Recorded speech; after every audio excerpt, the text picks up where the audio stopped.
Toujours en bref, monsieur le maire, dites-nous comme maire, vous savez où vous allez, vous naviguez pas à vue, vous avez un cap, vous savez où vous allez amener votre ville. Mon cap, c'est le programme municipal, c'est ce qu'ont approuvé les Gennevilloises et les Gennevilloises, et donc ça, c'est mon cap. Alors, dites-nous pourquoi vous avez réalisé un sondage sur la ville, pourquoi vous cherchez à connaître l'opinion des Gennevillois avec un sondage, alors que vous allez souvent sur le terrain, vous organisez des porte-à-porte, des rencontres lors des multiples initiatives, et que vous avez des adjoints, des élus, des conseillers municipaux, de quartier. Avec tout cela, vous ne connaissiez pas l'opinion des Gennevillois ?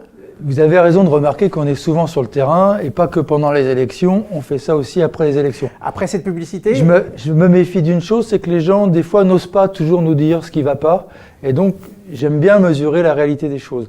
Donc c'est un instrument de travail, le sondage, qui nous permet de savoir quel est l'état de l'opinion dans notre ville. C'est pas moi qui l'ai inventé, on l'avait mis en place à l'époque de Jacques Brune, dans les années 90, où tous les 2 ans, on mesure l'opinion des gens sur telle ou telle réalisation municipale. Et c'est un instrument de travail pour l'administration comme pour les élus, pour voir ce qu'il faut améliorer, ce qui ne va pas. Alors, est-ce que ça veut dire que vous êtes de ceux qui définissent leur politique, leurs actions en fonction des sondages ? Non, notre programme municipal, on le met en œuvre et ça ne change rien, notre programme municipal, mais ça nous permet de mesurer si ce que l'on fait est apprécié, compris, s'il faut progresser, continuer et forcer plus, et donc de doser nos efforts en fonction des moyens que l'on a aussi à des périodes données. Vous savez comme moi qu'on ne peut pas tout faire d'un coup, et donc c'est ce qui nous permet d'avancer. Prenons un exemple. Est-ce qu'avant chaque grand projet, vous allez faire un sondage pour mesurer justement l'opinion ? Non, parce que le grand projet, on les a décidés dans le programme municipal, c'est pas sur cette base-là. Par contre, il pourrait être possible... la rénovation du quartier des Agnettes, par exemple, là, ça vaut pas un sondage. Ça a été décidé avec les habitants, dans le cadre de plusieurs réunions. Ce qui vaut un sondage, c'est de voir si c'est apprécié sur l'ensemble de la ville. Là, ça vaut le coup, parce qu'on ne peut pas interroger les gens comme ça en se rencontrant dans la rue. Est-ce que c'est pas un peu faire de l'autopromotion, ce sondage ? Non, pas du tout, parce que d'abord c'est intéressant de savoir que les habitants sont à 87% satisfaits de la ville, et c'est bien de le dire, dans une période un peu morose où on ne dit pas la même chose du gouvernement. Mais en plus, ça nous sert surtout à voir sur quoi on améliore. Moi, cette base de satisfaction ne me fait pas dire on est tranquille. Au contraire, cette base de satisfaction, j'ai un enjeu, c'est qu'elle reste haute. Et donc que les Gennevillois, sur tout ce qui sont mécontents, on arrive à faire baisser les zones de mécontentement. Est-ce qu'avec ce sondage, vous avez fait une grande découverte ? Oui, j'ai été surpris que 81% des habitants recommanderaient leur quartier, et ça, quel que soit le quartier. Je pensais qu'il y aurait des opinions un peu plus différentes, et en fait, les gens sont fiers de où ils habitent, et c'est plutôt une bonne nouvelle. Le reste, c'est plutôt des confirmations, effectivement. On passe à la deuxième partie sans quitter le sondage, et pour parler des points faibles relevés par ce sondage. Monsieur le maire, parmi les aspects de la vie locale qui déplaisent le plus, je cite les 3 plus importants. L'absence de commerce, 24%, l'insécurité, 22%, et le niveau des impôts locaux, 22%. Alors, qu'est-ce que vous allez faire? Que comptez-vous faire? Le commerce, on en a déjà parlé ici, mais pour l'insécurité, toujours pas de police municipale? Vous gagnerez des points. Juste, on fait remarquer que sur le commerce, par exemple, il y a 25% de satisfaction et 24% de satisfaction. Donc mais on a déjà parlé de ce dossier, voilà. On sait comment vous allez vous y prendre avec les grands ensembles, mais pour l'insécurité, sur les questions de sécurité, vous ne ferez pas gagner des points? D'une part, c'est 22%, donc c'est quand même pas un chiffre haut, et donc on est en amélioration constante de la part des habitants sur le sentiment d'insécurité dans notre ville, et c'est un enjeu pour nous de continuer à l'améliorer. Je ne crois pas à l'efficacité de la police municipale, je l'ai déjà dit, je crois à l'efficacité du travail avec la police nationale. Par contre, on va travailler sur des quartiers comme les Agnettes, où je sais qu'il y a un fort mécontentement, et pas simplement parce qu'il y a un sentiment d'insécurité, parce qu'il y a aussi des actes d'insécurité pour les habitants. On va prochainement, d'ailleurs c'est une annonce que je fais là, certainement en mars, faire une réunion avec les habitants pour voir tout ce qu'on peut faire pour améliorer la situation dans ce quartier, entre autres. Vous pensez à quoi précisément? Au hall de quartier? Je pense... Au hall de bâtiment? On ne va pas attendre, d'abord la rénovation du quartier vise à améliorer la situation, c'est ce qui a été fait au Lutte, d'ailleurs la situation s'est bien améliorée au Lutte. Donc, mais on ne va pas attendre les 10 ans de travail de rénovation urbaine.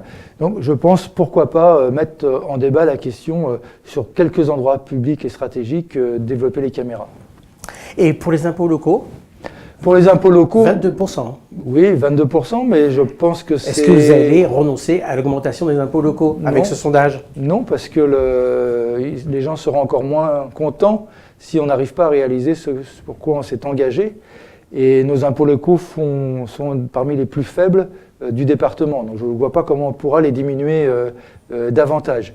Par contre, ça nous pousse à continuer à travailler à ne pas augmenter plus fortement que ce qu'on a prévu. On a prévu 1% d'augmentation. Le niveau des écoles est cité parmi les choses qui déplaisent. Alors, je vous demande tout simplement, est-ce que vous n'êtes pas un peu déçu alors que vous avez déclaré l'éducation comme un axe prioritaire? C'est une de vos priorités, puis on le voit avec l'accent que vous avez mis sur l'étape. Alors, déçu? Vous trichez un peu parce qu'il faudrait donner le chiffre. C'est peut-être 9 ou 11% des personnes. Peut-être, mais ce n'est pas cité dans les choses positives, c'est cité dans les aspects négatifs. 9 ou 11%. J'ai plutôt été surpris qu'il y en ait si peu qui disent que ça n'aille pas. Parce que pour moi, l'enjeu... Je pose la question autrement. Je pose la question autrement, monsieur le maire. Pourquoi ce n'est pas cité dans les choses positives? Ça, c'est décevant. Ça, je ne sais pas pourquoi ce n'est pas cité dans les choses positives. Ce que je sais, c'est que le 9% pour moi est faible. Et pour moi, c'est un enjeu important. J'aurais pensé que le niveau d'exigence éducative soit plus élevé. Et dans une période où l'échec scolaire est encore massif dans notre ville, c'est normal pour moi que les personnes se trouvent que l'éducation ne fonctionne pas bien, puisque le rôle de l'éducation, ce n'est pas l'échec, c'est au contraire de travailler à l'émancipation des enfants et des jeunes et de faire qu'ils soient complètement épanouis. Alors donnez-nous un exemple qui aura des conséquences, un exemple de ce sondage qui aura des conséquences sur votre travail. Un exemple. Eh bien, j'étais très attentif, et là par contre j'ai été déçu sur le fait qu'il n'y ait que 53% des habitants qui pensaient qu'on était on faisait suffisamment d'efforts pour être à leur écoute. Forcément, mes adjoints, la première réaction, c'est avec tout ce qu'on fait, ils sont durs. Ah, il y a encore beaucoup à faire. Donc, on a encore beaucoup à faire et donc on va encore travailler à être davantage à l'écoute des habitants. On peut trouver les résultats de ce sondage sur le site internet de la ville et sur le magazine GenMag de février. On passe à la question de l'habitant. Une question de Ahmed Bezsich du quartier des Sévines. Bonjour Monsieur le maire, j'aimerais savoir pourquoi rien n'est fait concernant le vaste sujet des stationnements gênants et sauvages, notamment rue Georges Toreton. Il y a beaucoup de constructions et beaucoup de nouveaux Gennevillois qui arrivent, mais malgré tout, il n'y a pas de parking, il n'y a pas assez de places de stationnement et ça devient de plus en plus dangereux. Donc j'aimerais savoir qu'est-ce qui va être mis en place. J'aimerais bien qu'on puisse mettre en place quelque chose avant qu'il y ait un fâcheux accident. Il ne faut pas oublier qu'il y a des enfants qui traversent et les voitures roulent assez vite. Et de plus, les stationnements sauvages gênent la conduite des autres automobilistes. Merci. Voilà, stationnement sauvage qui peut être dangereux. Alors, ce monsieur a raison, notamment dans la rue Georges Toreton où il y a vraiment un stationnement qui ressemble à rien et qui peut être dangereux. Alors, donc, vous allez faire quoi? Donc, c'est tout le travail que l'on fait avec nos ASVP. Donc, on en embauche 6 de plus. Dans les 2 mois, ils vont être opérationnels puisqu'il faut le temps qu'on ait les agréments. Et donc, on va renforcer le nombre de passages des ASVP dans cette rue comme dans tas d'autres. Je pense à la rue Jean-Pierre Timbaud, par exemple. Rappelez-moi, avec des PV? Des PV.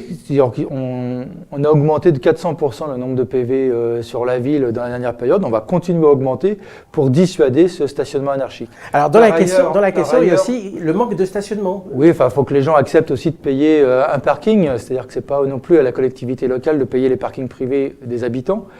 Et par ailleurs, donc, on va construire, dans le cadre de la construction du centre-ville, on va faire un parking souterrain pour l'accès au commerce, dont une partie sera aussi en location aux habitants qui le souhaitent, s'il n'y a pas assez de places de parking allouées dans cet endroit-là. On arrête là, on se retrouve dans 2 semaines, toujours en bref, monsieur le maire. Merci.